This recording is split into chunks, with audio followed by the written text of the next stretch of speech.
erat kaitannya dengan dunia industri manufaktur modern, yaitu proses CAD, CAM, dan CAM pada komponen roda gigi.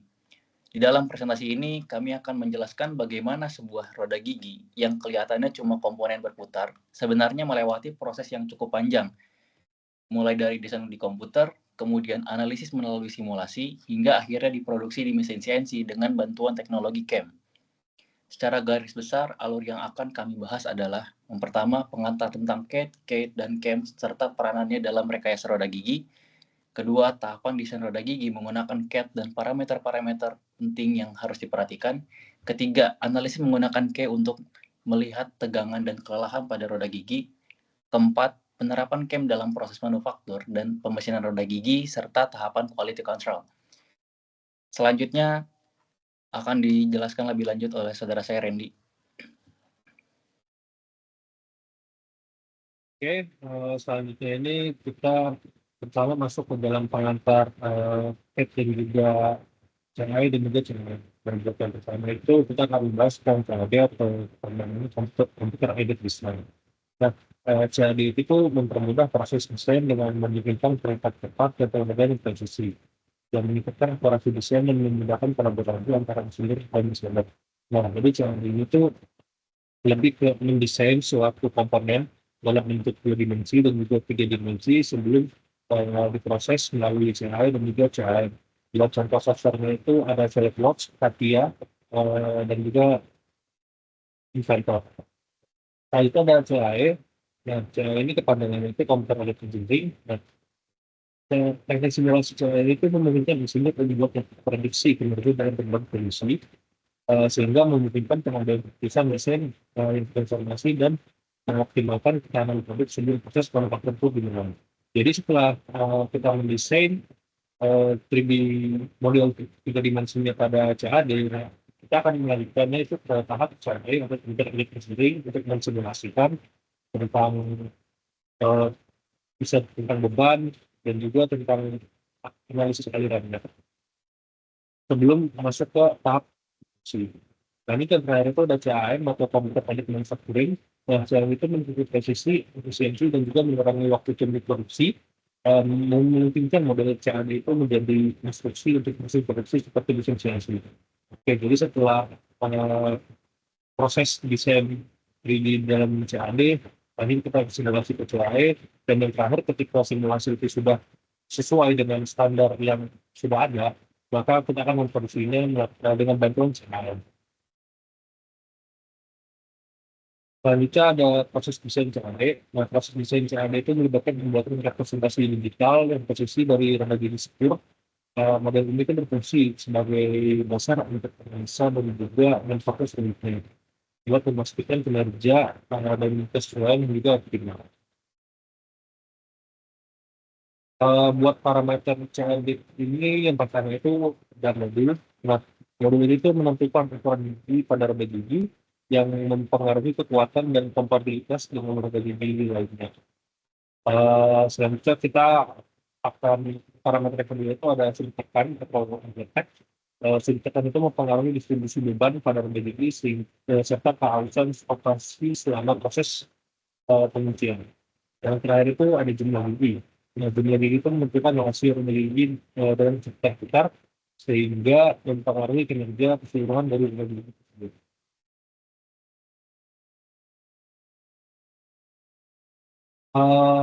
Praktik CAD untuk rancangan roda gigi. Nah, yang pertama itu adalah validasi.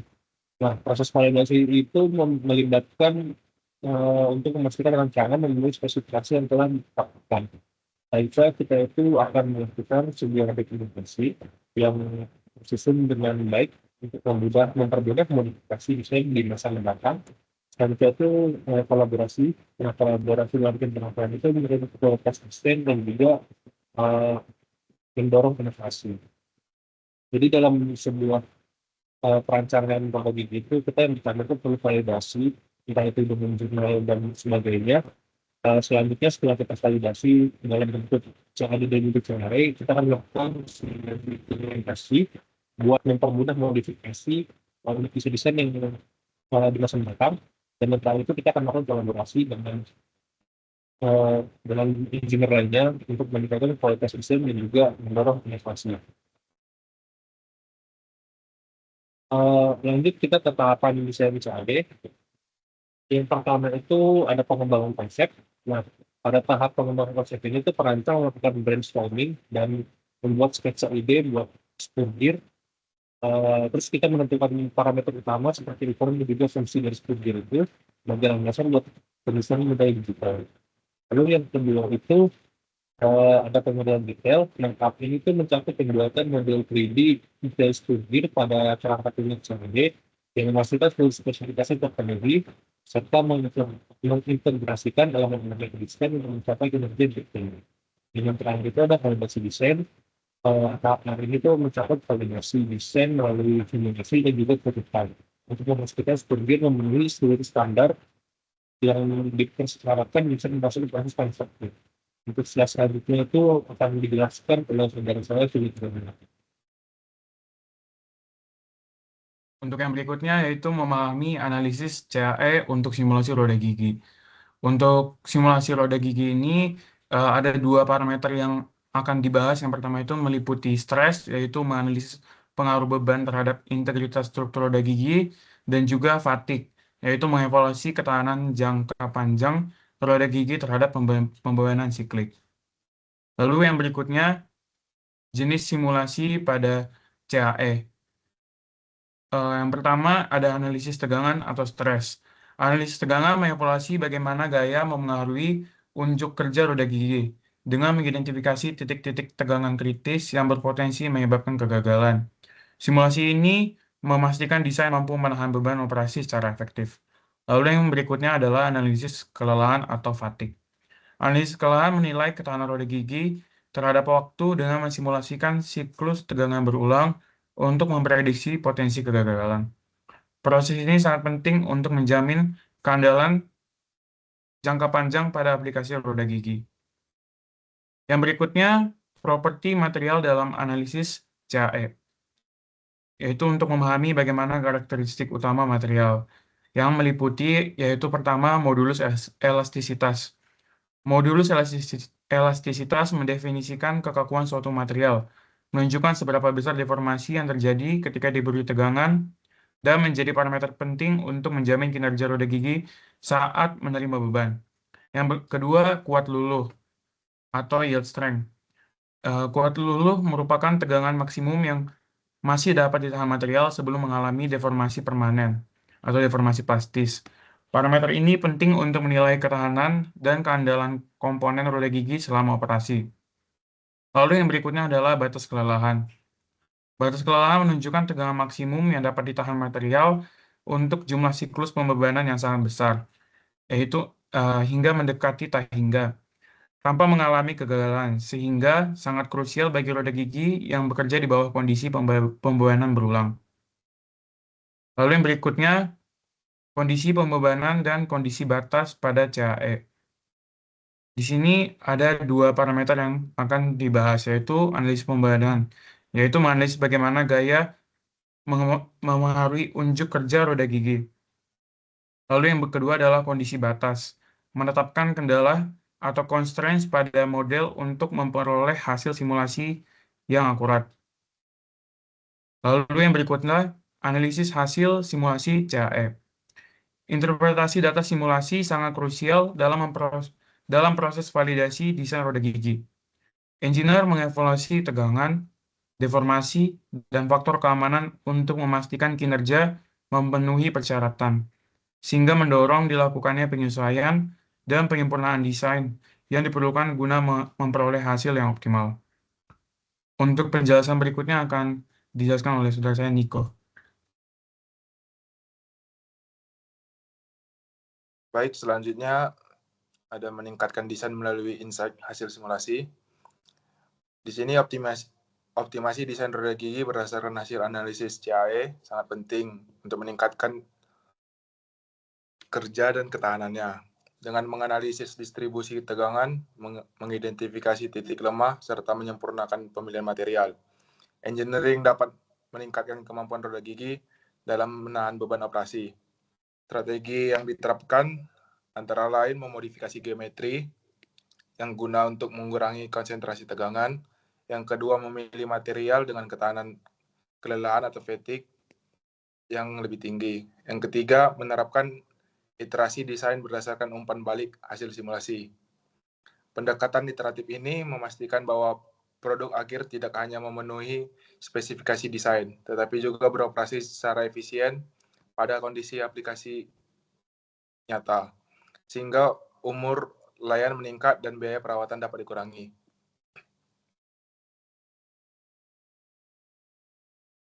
Selanjutnya, pengenalan CAM atau Computer Aided Manufacturing. Yang pertama ada CAM Setup. Ini merupakan pengaturan CAM yang tepat memastikan presisi dan akurasi selama proses manufaktur. Yang kedua ada Toolpad Design, merupakan perencanaan lintasan pahat atau toolpad yang efektif, mengoptimalkan efisiensi permesinan sehingga mengurangi waktu produksi dan biaya. Yang ketiga ada Material Preparation. Ini merupakan pemilihan material yang tepat untuk mencapai kerja dan ketahanan roda gigi yang berkualitas tinggi.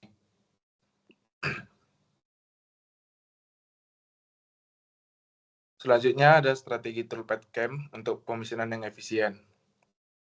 Di sini ada 3 pembahasan. Yang pertama cutters. Ini merupakan berbagai jenis pahat atau cutters yang berperan penting dalam mencapai efisiensi proses pemesinan. Yang kedua itu ada toolpads. Ini penentuan lintasan pahat yang tepat meningkatkan akurasi dan meminimalkan pemborosan material. Yang ketiga ada strategis, merupakan penerapan strategi pemesinan yang efektif, memastikan proses produksi roda gigi berlangsung optimal.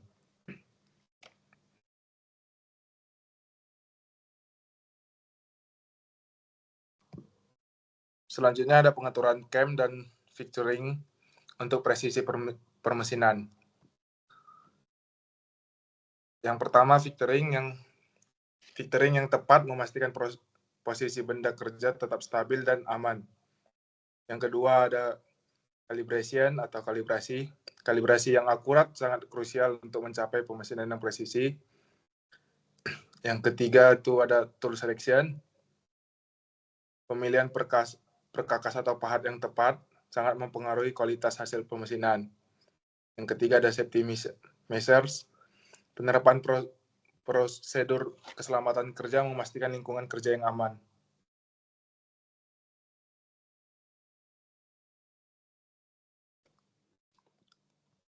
Selanjutnya itu ada pemilihan material.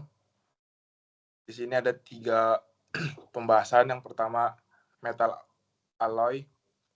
Ini merupakan paduan logam yang menawarkan kekuatan dan ketahanan tinggi, sehingga sangat ideal untuk aplikasi spur gear.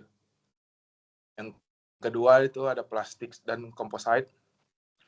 Ini merupakan material plastik dan komposit yang menyediakan solusi yang ringan, mengurangi berat total roda gigi tanpa mengorbankan unjuk kerja. Selanjutnya itu ada surface treatment. Ini merupakan perlakuan permukaan untuk meningkatkan ketahanan aus dan memperpanjang umur layan komponen spur gear.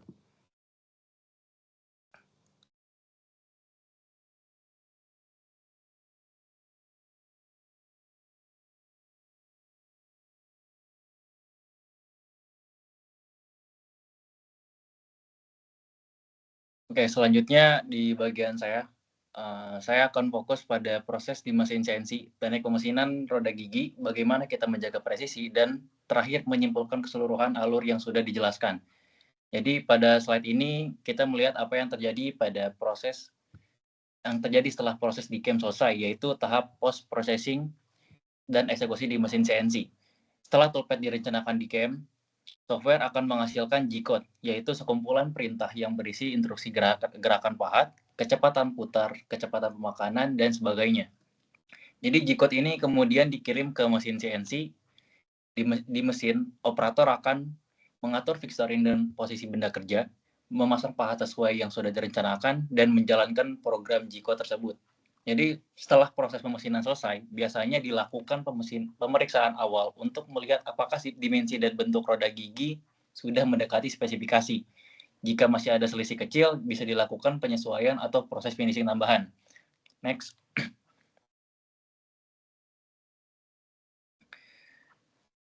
Selanjutnya, teknik pemesinan roda gigi lurus. Pada slide ini kita membahas beberapa teknik pemesinan roda gigi lurus yang umum digunakan. Pertama, proses milling. Milling menggunakan pahat potong berputar yang mengikis material secara bertahap. Jadi metode ini cocok untuk produksi dengan jumlah kecil hingga menengah atau untuk pembuatan prototipe. Keunggulannya adalah fleksibilitas, namun waktu pemesinan bisa lebih lama dibanding metode khusus roda gigi. Kedua, proses hobbing.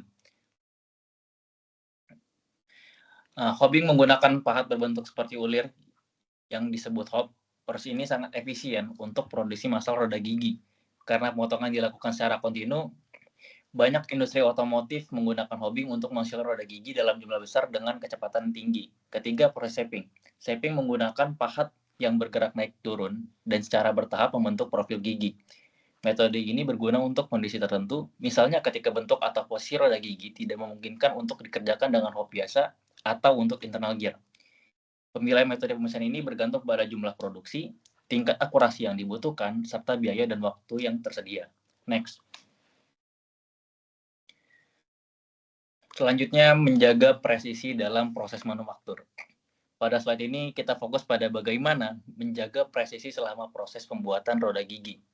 Untuk memastikan bahwa roda gigi yang dihasilkan benar-benar sesuai dengan spesifikasi, beberapa langkah quality control dilakukan, diantaranya yang pertama, in-process inspection. Jadi selama proses pemesinan, benda kerja dapat dihentikan sejenak untuk diukur. Hal ini dilakukan untuk memastikan tidak ada kesalahan besar yang terjadi sampai akhir. Jika ditemukan deviasi, parameter pemesinan atau posisi benda kerja harus dikoreksi. Selanjutnya, dimensional analysis. Jadi setelah pemesinan selesai, dimensi roda gigi, seperti diameter, lebar gigi, dan jarak antar gigi, diukur menggunakan alat ukur presisi. Tujuannya adalah memastikan semua parameter berada dalam batas toleransi yang ditentukan di gambar teknik. Selanjutnya, material testing. Jadi pada beberapa kasus dilakukan juga pengujian material, misalnya uji kekerasan setelah perlakuan panas untuk memastikan sifat mekaniknya sesuai dengan yang direncanakan. Terakhir ada final inspection.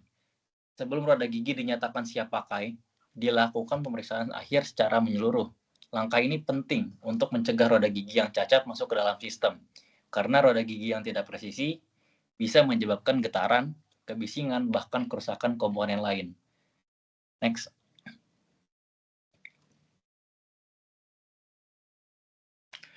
Oke, kita masuk ke conclusion atau kesimpulan. Jadi pada slide terakhir ini saya akan merangkum kembali poin-poin utama dari presentasi kami.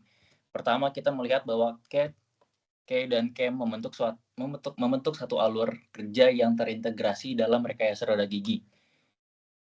Yaitu dengan CAD kita bisa membuat desain roda gigi yang presisi dan terdokumentasi dengan baik. Dengan CAD kita bisa menganalisis dan mengoptimasi desain tersebut sebelum masuk ke produksi, sehingga potensi kegagalan bisa diketahui lebih awal. Selanjutnya dengan CAM, desain yang sudah tervalidasi kemudian diwujudkan menjadi komponen fisik melalui proses pemesinan yang terencana dengan baik. Kita juga bisa melihat pentingnya pemilihan material, strategi pemesinan, serta quality control untuk menjamin bahwa roda gigi yang dihasilkan tidak hanya presisi, tetapi juga andal dalam jangka panjang. Melalui integrasi CAD, dan CAM, proses dari desain hingga produksi menjadi lebih efisien, terkontrol, dan dapat diprediksi. Hal ini sangat penting dalam industri modern yang menuntut kualitas tinggi dan konsistensi produk. Mungkin itu saja presentasi yang bisa kami atur, yang bisa kami presentasikan pada kesempatan kali ini mengenai proses CAD, dan CAM pada komponen roda gigi.